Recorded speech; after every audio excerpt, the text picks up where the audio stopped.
Somewhere in the fine print of American foreign policy, there is a theory too explosive for most news anchors to say out loud on air. What if the sanctions on Venezuela are not really about Venezuela? What if the pressure campaign against Iran is not really about Iran? What if two of the most talked about conflicts in modern American diplomacy are actually opening moves in a much bigger, much quieter war? One being fought not with soldiers, but with oil barrels, shipping lanes, and price tags. A war whose true target sits 8,000 miles away in Beijing. This is not a confirmed fact.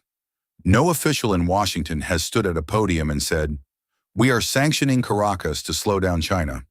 But when you follow the oil, follow the ships, and follow the money, a pattern starts to emerge that is too consistent to ignore and too convenient to be entirely coincidental.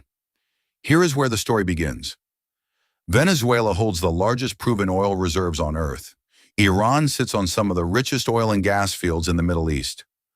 Both countries have been hit for years with heavy American sanctions, cutting them off from Western banks, Western buyers, and the normal channels of the global energy trade. In theory, this should strangle their oil industries. In practice, something very different happened. Their oil kept flowing.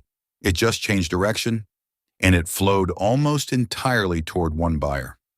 Multiple energy analysts and trade data trackers have reported that China became the largest buyer of discounted sanctioned oil from both Venezuela and Iran, often moving through a shadow fleet of tankers that quietly switch off their tracking systems, transfer cargo ship to ship in open water, and rebrand the oil's origin before it reaches Chinese ports.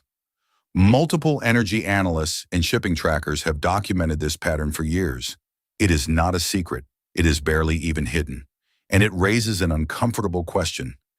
If American sanctions are supposed to isolate Venezuela and Iran, why has one of Washington's biggest strategic rivals been allowed to become their #1 customer? To understand why this might not be an accident, you have to understand what cheap oil actually does for a country like China. Oil is not just fuel for cars. It is the invisible ingredient inside almost everything China manufactures. It powers the factories that stamp out steel, plastics, electronics, and textiles. It fuels the cargo ships that carry those goods across oceans. It runs the trucks that move raw materials from ports to production lines.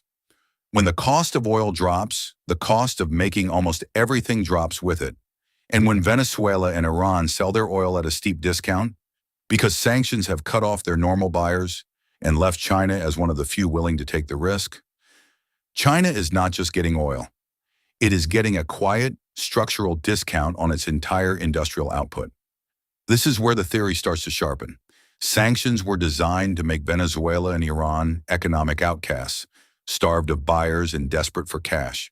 But desperation is exactly what creates leverage for the buyer. A country with nowhere else to sell its oil will accept a lower price. China, sitting on enormous cash reserves and an insatiable industrial appetite, becomes the natural buyer of last resort. In effect, the very sanctions meant to punish Caracas and Tehran may be pushing cheap energy directly into the hands of Washington's biggest economic competitor. Now widen the lens. China's global dominance in manufacturing is not built on a single advantage. It is built on a stack of them. Cheap labor, state subsidies, massive scale, an enormous port and shipping infrastructure, and low-cost energy. Remove any one layer, and Chinese goods become a little less unbeatable on price. Energy is one of the few inputs Washington can actually influence from the outside through sanctions, tariffs, and control over global shipping, insurance, and finance. If the United States cannot directly force China to pay more for oil, could it at least try to choke off the discounted, sanctioned sources that make Chinese manufacturing even cheaper than it already is? This is the strategic interpretation, and it is important to be precise about where the facts end and the theory begins. What is confirmed? Venezuela and Iran are under heavy American sanctions. China is their largest buyer of oil, often at a discount, often moved through opaque shipping networks. Cheap energy inputs do lower industrial costs, and lower industrial costs do support China's competitive export pricing. What is not confirmed and remains speculative is whether the primary intent behind renewed pressure on Caracas and Tehran is to specifically target China's energy pipeline, rather than simply an extension of long-standing regional policy toward two adversarial governments. But intent and effect are not the same thing. Even if the official justification for sanctions is regime behavior, human rights, or nuclear proliferation, the economic ripple effects reach much further than the countries named in the sanctions order. Tightening the noose on Venezuelan and Iranian oil exports through stricter enforcement, more aggressive tanker tracking, sanctions on shipping companies and insurers who facilitate the trade, does not just hurt Caracas and Tehran's government revenue. It raises the risk and potentially the price of the oil that has been quietly fueling China's factories at a discount. And this is where the story stops being about two isolated conflicts and starts looking like a single connected strategy. If Washington can squeeze the flow of discounted oil from Venezuela and Iran, it does not need to confront China directly to weaken one of the pillars underneath China's manufacturing advantage. No new tariff has to be announced. No trade war headline has to run.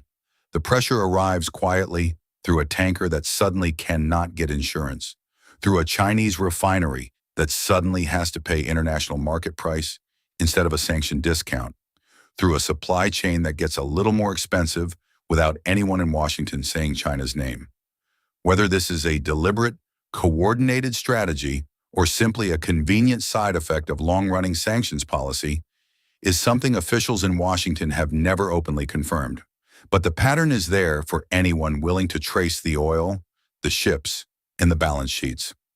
Two regional conflicts, thousands of miles apart, both touching the same global supply chain that keeps Chinese factories running.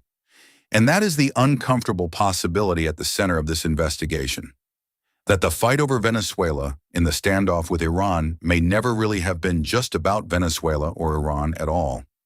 They may be the opening chapters of a much larger, much quieter economic war.